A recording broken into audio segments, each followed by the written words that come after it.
Hello and welcome back, and I'm out for another little hike this morning, and I'm on a different trail, and this one runs slightly lower in the basin than the one I've just previously done. It's misty, it's overcast, and there's a nice cool breeze, but there is still that underlying heat. It does make for more pleasant walking conditions, and I've had a thoroughly pleasant walk through the back end of the village. I can see the village about a mile away from me in the distance. But I just want to say something about Portugal versus the UK. There is a little bit of a myth and misconception that coming to Portugal, it is a free-for-all. You can do what you want, where you want, how you want, and what have you.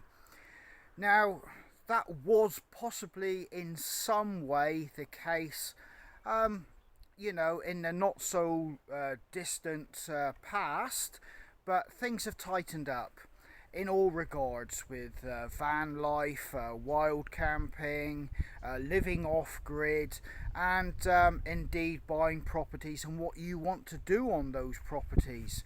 The local authorities have tightened up, and they've had good reason to do so.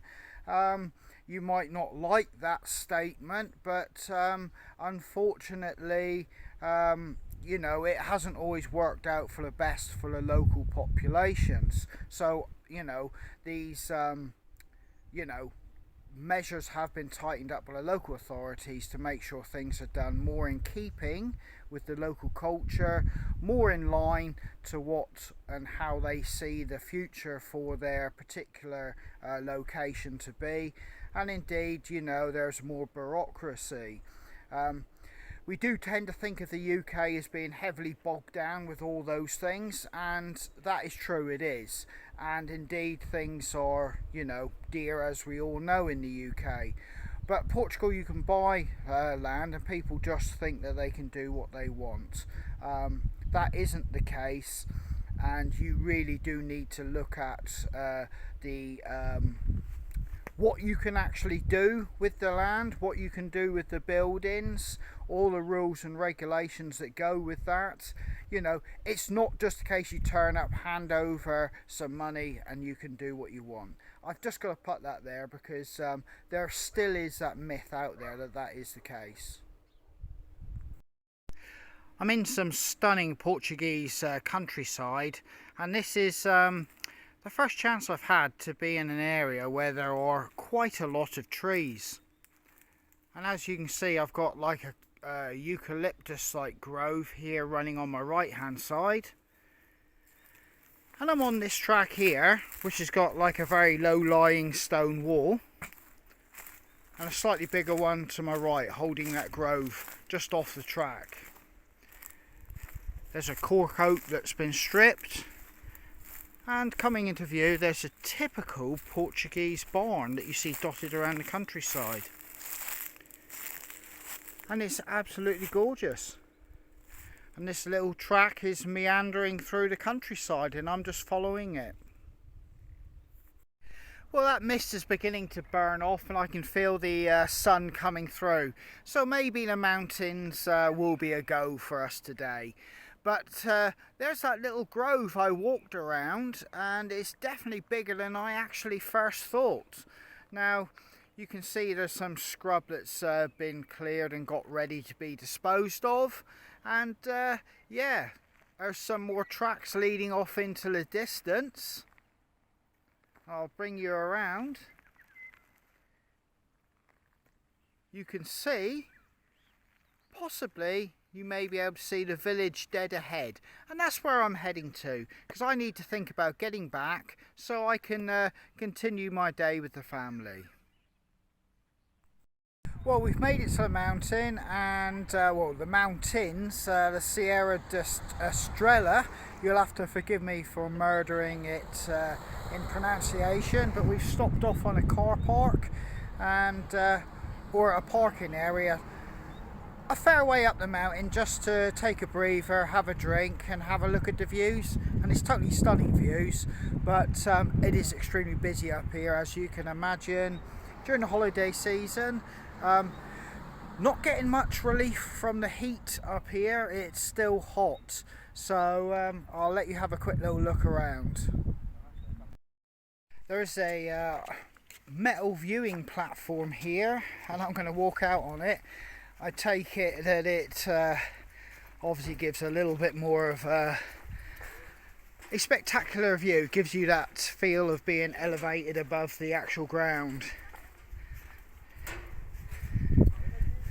There we go, and here we are, and you can look right the way down through into the town. Obviously we've still got to climb up in the car, but it's spectacular views, but we're not losing any of that heat yet. I've made it to the top of the mountain. There's some radio dishes, and you've got a cafe, some shops where you can get local produce.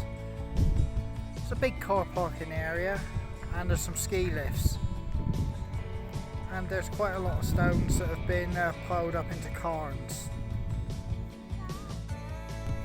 Yeah, a lot of these stones have been piled up to make a lot of stone balancing cairns. There's a lot of them here, and it's got quite windy up here now. Well, we're on top of the mountain, and we've had a good little look around at the restaurants and the shops, and we've had an ice cream. But it's definitely more my cup of tea, the drive up and the stunning views of the mountain itself. From on top here, it's a little bit commercialised, but that's to be expected. But yeah, what you're coming here for really is a drive up and down. I've just pulled off the road in a viewing area, and this is what I've actually come to see. As you can see, this is proper mountain country here, and in fact it's more stunning than the very top of the mountain. That's not being disrespectful, it's just the drive up and down is absolutely spectacular, and the views, this is real what you call mountain country.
This is part of a hydro dam system. You can just see the dam wall up there, and you can see the pipework running down to the hydro system down there, and obviously it goes down in through the valley then.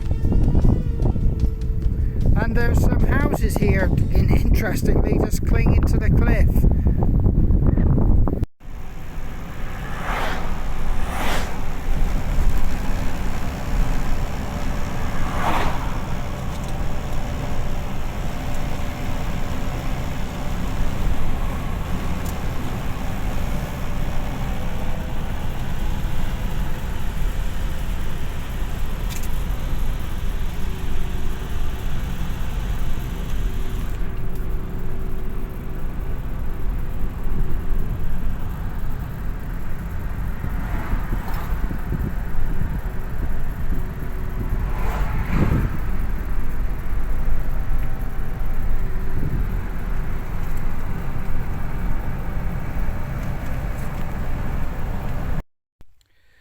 Well, it's another morning and it's pretty misty, and I'm out on the trails again.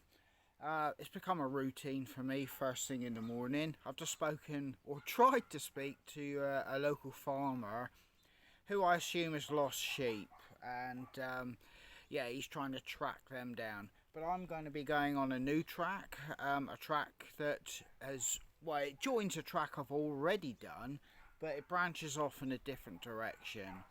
And there's a vast maze of these little tracks and lanes where I'm currently living or staying, shall I say. So yeah, I'm going to crack on down here and have a look. You'll probably hear a dog in the background. That seems to be pretty much the way of it. You know, this time of the morning, you know, first light, cockerels and dogs. That's the sound of the day starting. So yeah, without any further ado, I'll make a move. Well, I'm just walking up this track, and yet again, I've just come across these monolithic granite boulders, and they just look so strange. And you know, they're just imposing, but they're everywhere here where we are at this in this part of central Portugal, and yeah, they're just jutting out of the ground, and they're you know, it must make for really difficult agricultural conditions. But yeah, they're just everywhere, and they're huge, absolutely huge. I mean, they're not going anywhere. I'll just show you. They're absolutely huge.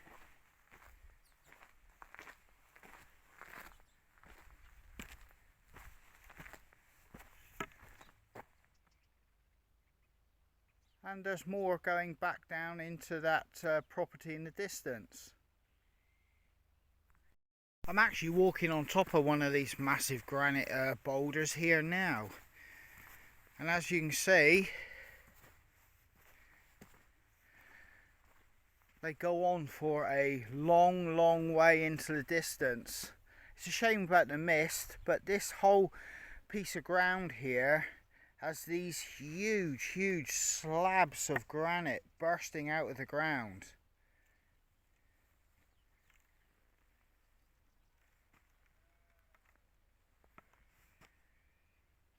I'm going to make my way down this track now and see what else is on offer. Oh, these boulders aren't quite so unuseful as I've just been talking or suggesting. They've actually been worked here, and there's remnants of quarrying and rudimentary stonework on these blocks in this particular site here, and you can see where they've taken off a fair part of this boulder. You can actually see drill marks. There's a channel that's been sunk all the way down through the rock there where they've split it. And there's another one there.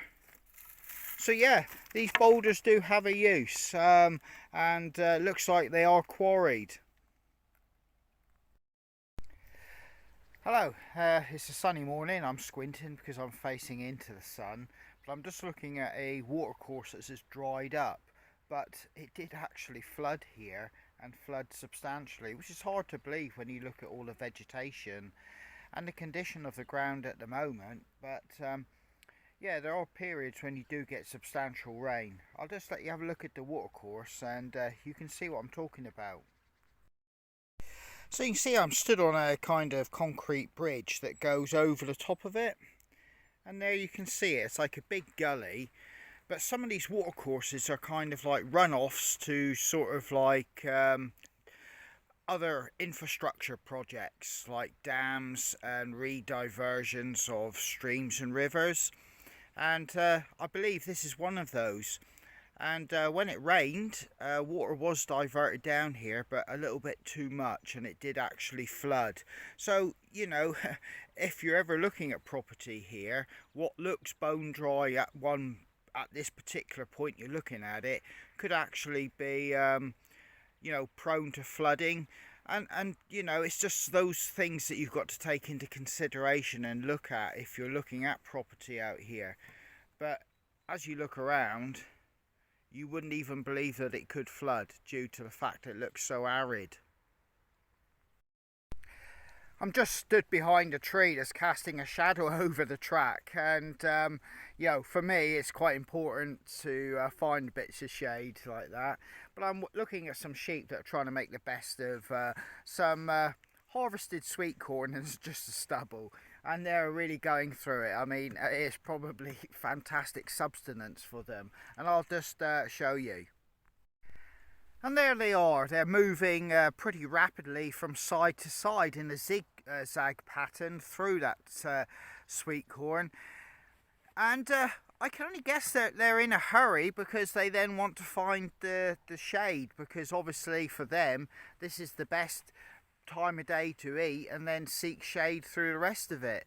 But yeah, there they are cleaning up the leftover of the sweet corn harvest. So we spent about 4 to 5 days kind of just getting the lay of the land, because you know, we're not in a holiday resort environment, we're in a rural environment, and it's been good just to, you know, just get the rough feel of the lay of the land and how it feels to be in a different environment like this. I've tried to make contact with a local private vendor that's been selling a portion of land that I come across on a hike. That didn't turn out to be very fruitful. Yeah, I'm not really going to discuss that, but that didn't turn out very fruitful. I am looking currently at the normal channels, which would be the you know, estate agents, as what I will call them, and I've identified a few properties I'm possibly going to make some inquiries about. But we've just had a chip in the windscreen while driving on the roads here, and with the heat and vibration on some of the roads, that chip has turned into a 14-inch crack across the windscreen. So yeah, one big piece of advice: get insurance out here. If you're traveling, insurance. It took us a while to make contact and start kind of sort things out. And they also, another piece of advice, they do need proof that you're actually here, even though you're asking for your car to be repaired over here, which seems ironic that you're asking and giving them a home location that you need your car repaired. They still need proof that you've actually travelled here and you're not still back in the UK. But that all being said, hopefully that will be sorted and allow us a little bit more flexibility in travelling, because we don't want to travel far with a, as you can imagine, a 14 to 16 inch crack right across the windscreen, because you never know whether it's going to fully go. So yeah, we're going to start the search a little bit more for properties, but this isn't going to be a quick process. And you know, I'm fully expecting that we will possibly have to come out to continue a search. I'm a very cautious person. I'm not going to buy straight off the bat, and unfortunately my mind is kind of drifted in and out of different scenarios, whether to buy land, a small house, you know, or property, whether even it's possibly more viable to rent when I want to come here. So yeah, but that's what I'm saying. You need to come here to get the lay of the land, and possibly your expectations once you get here may change. And indeed, I've got different ideas floating around in my head at the moment, and I've only been here 4 to 5 days. So I'm walking down this particular track, and it's pretty flat going. And I do know if I continue this direction, I should hit a road at some point. But it's very flat. Lots of boulders and this very arid grass and broom and trees and cactuses. And if I swing you around, you see the slightly higher ground behind that where I've been walking and possibly enjoying my walks that little bit more. It's a different terrain and a different feel. But yeah, I'm determined to give this track, which is one I haven't been on, an exploratory walk. And yeah, like I said, I am a surfer. I've still to get to the coast. Till that crack is sorted out, I don't really want to venture hours away from home. It's a bit of a shame, but like I said, you need to be prepared for all eventualities. Van life. We've even considered, should we actually invest in a camper? Obviously, we have somewhere we can park up and are not relying on wild camping, and we'd be able to use the amenities of or family amenities. Like I said, when you come here, you need to. I personally think you need to come with an open mind how you want to approach this. I possibly wouldn't have even considered, central Portugal if it wasn't for family members already being here. But yeah, open mind, and slow things down in your head. There is no rush. I mean, well, personally, there's no rush for me, so I'm going to try and make the right choices. And my advice would be, not to rush and think about what you're doing.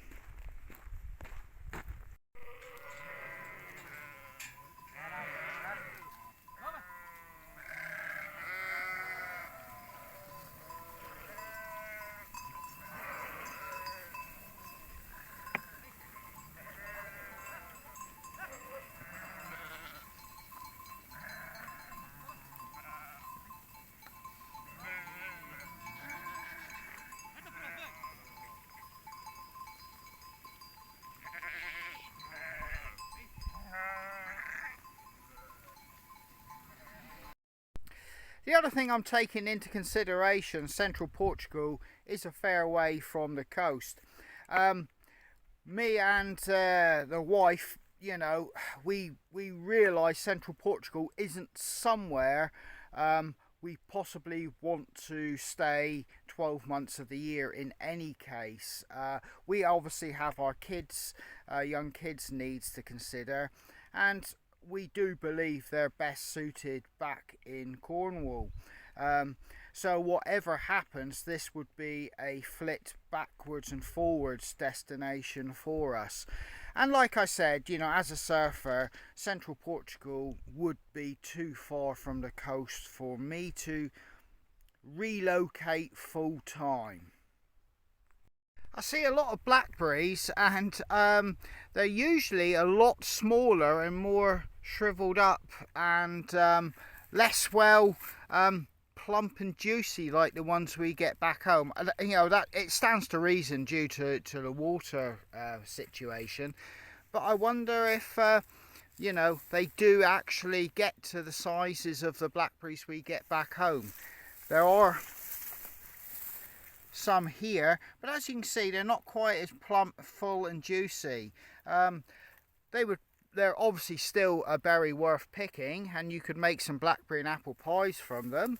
But yeah, another thing, I just noticed that there is the odd stone wall on this particular track, which resembles something you might see in the north of England. And this one here, you can see it isn't utilising massive boulders. It's been actually carefully reconstructed with a lot of smaller stones, and it looks an extremely solid construction. These ants here have cut a trail right through the centre of the road, and you can clearly see where they've been walking back to their home. And you can see all the bits and bobs they're taking back into their nest. It all looks like bits of vegetation. And some of them are really struggling with the awkwardness of the loads they're carrying. But this track has got a load of tyre prints on it, and it's well used. And this is a really easy walking track. I've got the sun on my back. I didn't really fully hydrate before coming out, and I can just feel my lips beginning to get that little bit of dryness where a cup of coffee would go down well. So I won't push this mile after mile. I'll just go so far as I feel comfortable and well, basically head back and have some breakfast and coffee. The track looks to be gaining some elevation there, and we're heading towards a big well, mobile phone mast, I believe.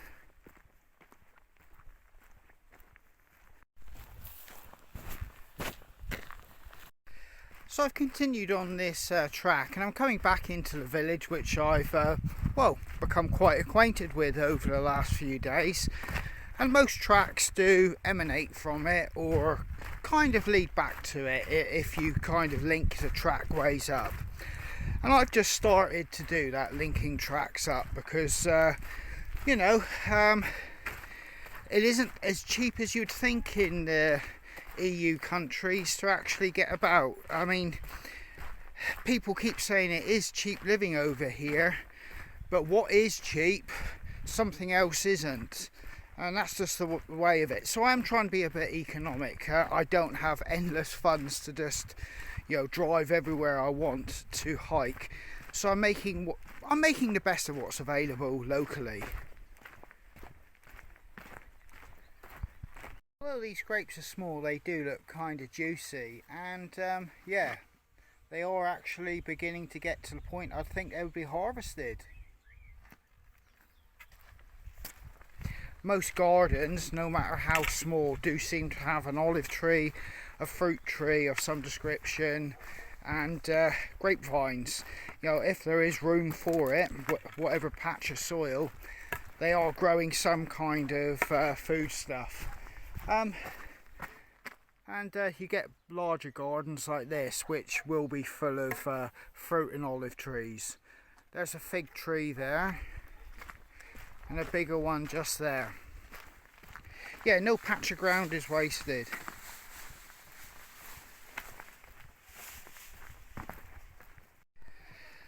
I'm just coming up a cobble street in between some buildings, and this will lead me to the main road.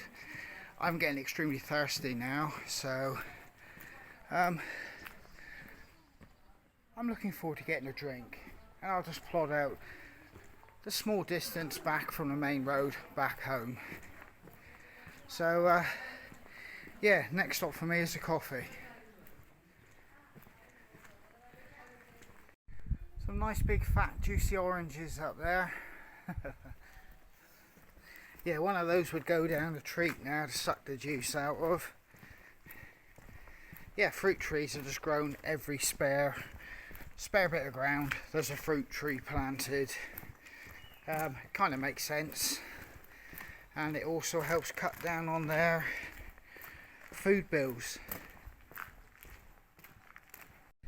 These are everywhere, and I think they're prickly pear cactuses, and I believe parts of it are edible.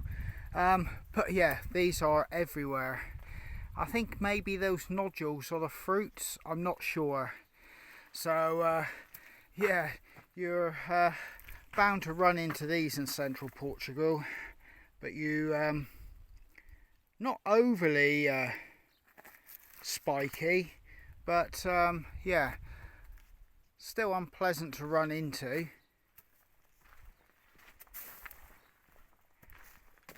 Massive amount of them just here, and like I said, I think they are the fruits. I'm not sure, I'll have to do a bit of research on that.